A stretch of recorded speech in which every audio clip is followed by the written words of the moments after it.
What's up, guys? Some Gamer Chick here, and I finally cracked open the 8th book in the Duskwalker series. And I'm a bit concerned. So, this hombre and Fyodor, the baby Mavka from book 2. I'm just gonna call her Fyodor because that was her original name. That is the name that her mother gave her. I don't really give a shit about this guy. So if you remember correctly in this one, Emery, while she's grooming a child, blew herself up to try to kill this guy. And they wouldn't give her back her uterus when what's his face went and got her back from the dead. But he loses an arm and a leg, and she can regrow them. That's just one of the problems with all 4 of these books. Like, books 1 and 2 of this series were awesome. A Soul to Keep and A Soul to Heal, definitely good. Well worth the reads. They were adorable. They were funny. All of that stuff. But you get to books 3 and 4 and it starts going downhill. You start hearing Opal Rain preaching at you. And it's irritating and annoying when you're reading a book. You don't want the author to preach at you. I mean, that's one reason why I like K.F. Breene books so much, is I never feel like she's preaching at me, even though she has stereotypical boss women. They're not. They're stereotypical in the fact that they are strong, independent women, but they're not stereotypical in the fact that they let the men be men. And it's nice. It's very nice. In this one, all of the men were just basically being little bitch-ass pussies. Plus, you've got the fact that this dude has the fucking mental mentality of a toddler, and she's trying to bone him. It's weird. You get more of it in the next book with his twin and his dude.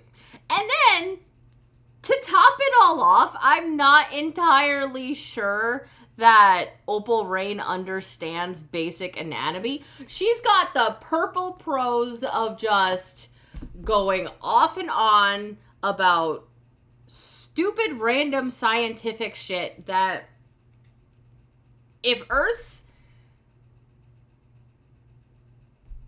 culture and science and technology and all of that was stunted in the 1700s, which, by the way, there's no guns anywhere in this, and you would think that demon hunters or demon slayers, will you stop it, would have...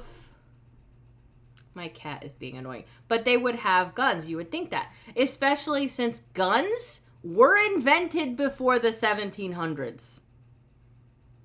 So right off the bat, she uses all of these purple prose to make herself seem a lot more intelligent than what she really is. And she didn't even do a basic research into, hey, when were the first guns commercially used? I'd also like to insert here that Britain didn't come to Australia until 1788. And by that time, America had already won their war against Great Britain in 1776. And you know how we did that? We did that with guns. So guns are pretty well established in the 1700s when Australia was colonized by Great Britain, and she has white people in Australia. So that means it was definitely, all of this happened after 1788. There should have been guns in there, and people would have definitely continued using guns. I don't know about you, but if I'm going to be in an apocalypse, I'm going to use a gun. There would have been guns in Australia at the time that the demons came. Also, she acts like the elves are so high and mighty, even though the humans are actually doing better against the demons than the elves are. Like, make that make sense. But you've got child grooming, full on raises and then bones the child. Yeah, no, not my fucking cup of tea. So, out of 8 books, there's 3 that are child grooming fucking fantasies. Like, these are these are I'm just gonna say it, these are a pedophile's fantasy.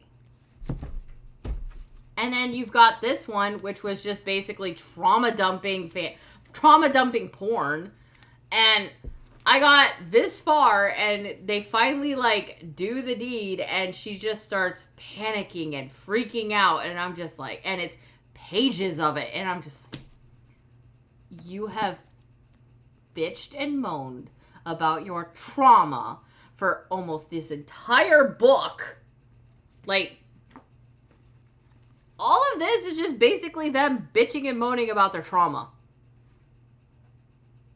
After about 8 chapters of that, I was just like, I do not give a shit about this character. I really don't. Like, I do not like her. He's actually kind of interesting.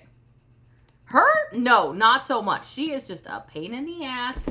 And then you come into this, and she's all like, I don't want to hurt people. I don't want to hurt people. Why did he make me hurt people? But he's not running away, and is he cute? What are the dangly bits between his legs? Like, no! No!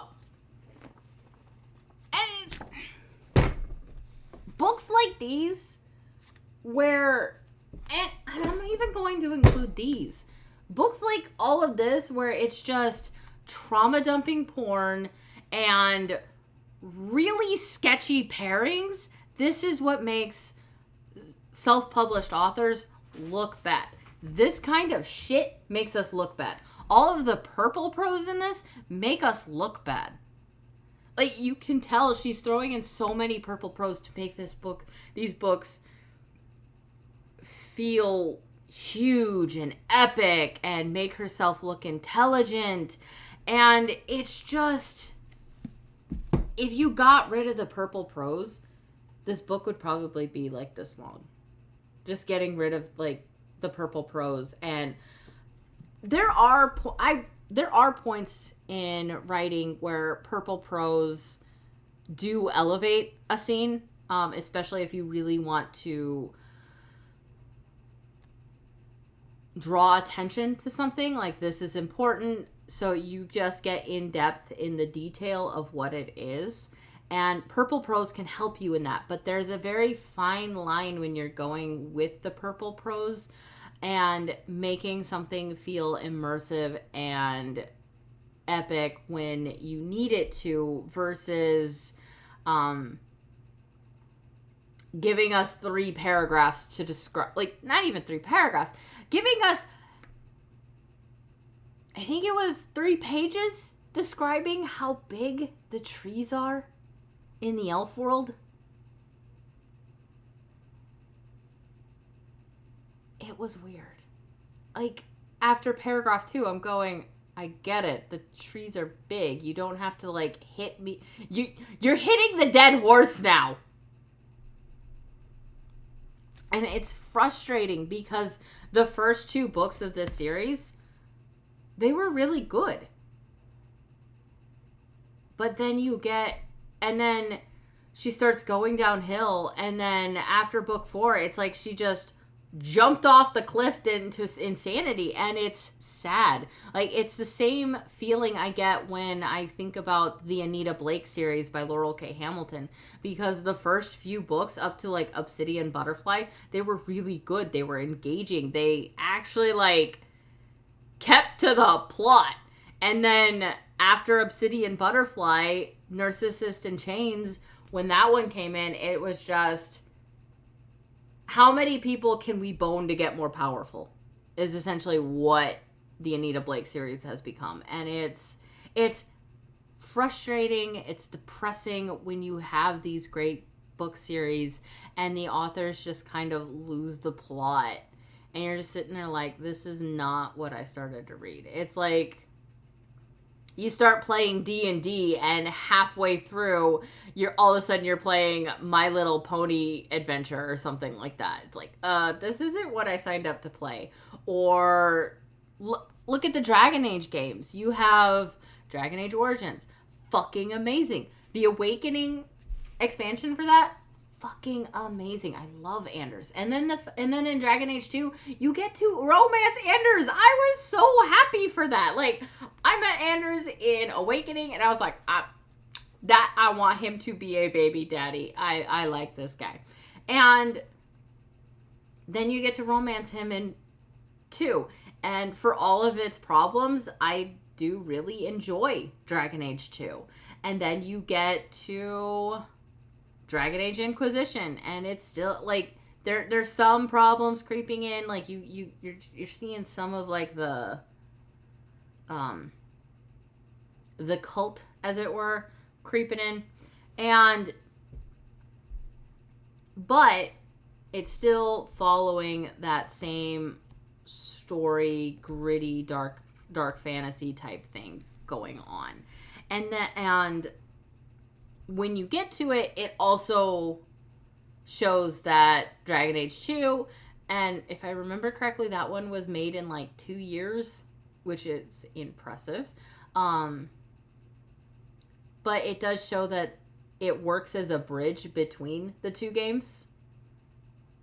So it's like you've got a big book, another big book, and then like a little novella between them that kind of bridges the two together. And they were fantastic. They were amazing. I love all 3 of those games.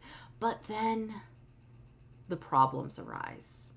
And you get the Failguard. You know, the game that came out last year that they still can't get anybody to play, let alone buy it. That game was shit. This is shit. This is shit. This is shit. This is a little less shit, and it's only because of him. He is the only one, like, making this book work. But then you have this little piece of shit. So it's so frustrating, and I just needed to get on here and talk about this because no. Opal, what the fuck were you thinking when you wrote these 3? These 3. These are the... It's a pedophile's fantasy. That's what it is. And I know I'm rambling now, but that is what it fucking is. And it's so depressing because she started out with such a great premise and series, and then her world building just got shitty. I mean, you have Welder, who's supposed to like be protecting the spirits, but he just plucks one out of his stomach and rips it in half to make an Uber. Huh? If he's supposed to be protecting these spirits, why is he just like destroying them for magic? That makes no fucking sense. And then in this one, it's talking about how there's an entire canyon in like the other world that he creates for all of these spirits that are devoured by the Mavka and the demons. And if they have no memories with anybody else, in this other world, they're just asleep in this canyon, and they do nothing except just stand there like,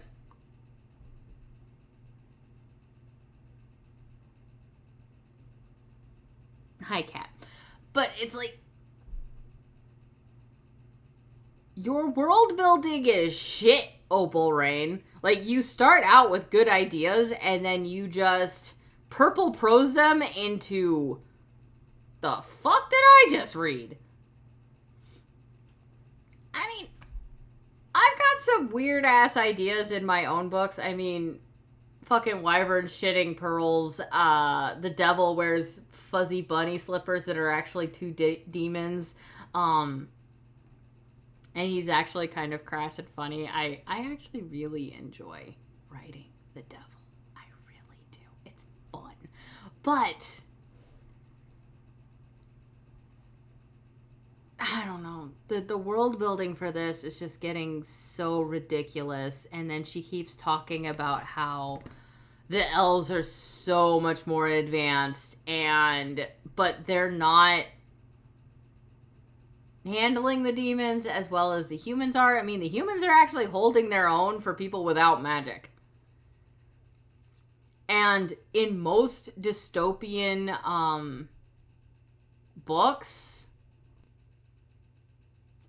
so in most dystopian books, like E.E. Knight's Vampire Earth series, which this is a pretty good series. I would definitely give it a try if you like dystopian series. I haven't finished the series yet. I really do need to, though. I'll get around to it, I promise. But Earth got invaded by these weird vampire creature things, Reapers, and that's all I kind of remember. But I do remember that there's other...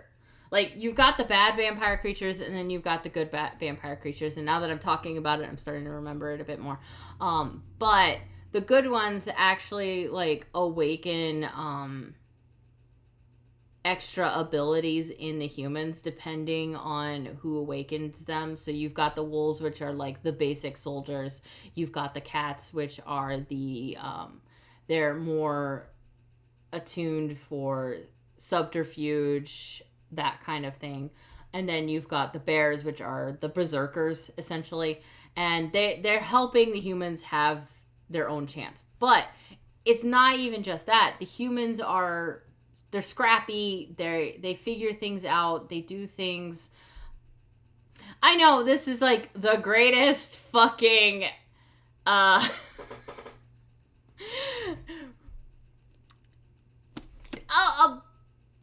I know, this is the greatest literary analysis, but it's been years since I've read these books. And you're following a guy named Valentine, and he starts out as a wolf, and then he gets the cat abilities, and then he gets the bear abilities, and he figures out how the Reapers are being born, and he actually adopts one, and he's got, he knocked up one chick, and then like other...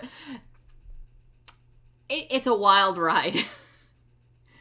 But throughout the series, you see humans portrayed as being scrappy, figuring things out, and even though like technology was stunted in one way, you see them moving forward with it in unique and clever ways. And you don't really see that in this. You just kind of see them doing all of this other stuff. And then for 1700s stunted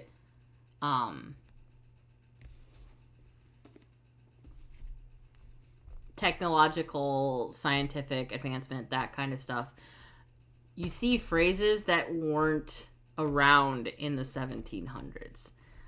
If I remember correctly, I think in the 1700s there was a whole thing going on where the royal family wouldn't wash themselves. Inbreeding. It's a wild ride. But yeah, that's all I have to say for this. If you're going to read the Duskwalker Bride books, just read 1 and 2 and forget about the rest. They're not good. At the end of this monstrosity, she even does make an author's note where she's going to write more of these. And see, more titles coming soon. If she does, Opal Rain, if you're watching this, get a better editor. You need a better editor. 3 of your books are pedophile fantasies. Get a better editor and get rid of the purple prose. You don't need them. They actually make you sound stupid. I said it, and I'm sticking with it. But I think that's going to be all for today. Definitely check out my own books. I know I've been like pushing my Sacred Beast series kind of hard, but it's the one where I've got more of it out, so it's more of whatever. There's 4 books out in it right now. Definitely check it out. I don't purple prose you, and I don't have a pedophile in there. So, I hope you guys enjoyed my little TED Talk on hating on Opal Rain's most of the Duskwalker Bride books, especially these 3.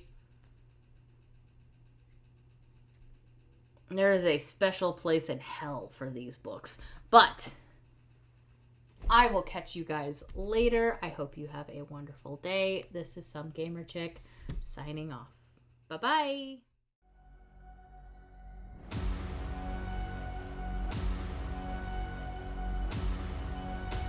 Enter the world, but tread with care. Those roots remember every prayer. Carved from ash, from bone, from flame. The sacred beasts don't play or game. Here change comes swift on silver wing, with dragonflies that bite and sting. Truth flickers soft and sharp as steel, and every wound must learn to heal. Don't come armed with hollow lore. This world won't let you fake the war. For those who think they understand, you'll bleed the fastest by your hand. So read and ache, be torn apart. These stories rise from broken hearts. With grit and teeth they scream and soar. You've never known a world like this before.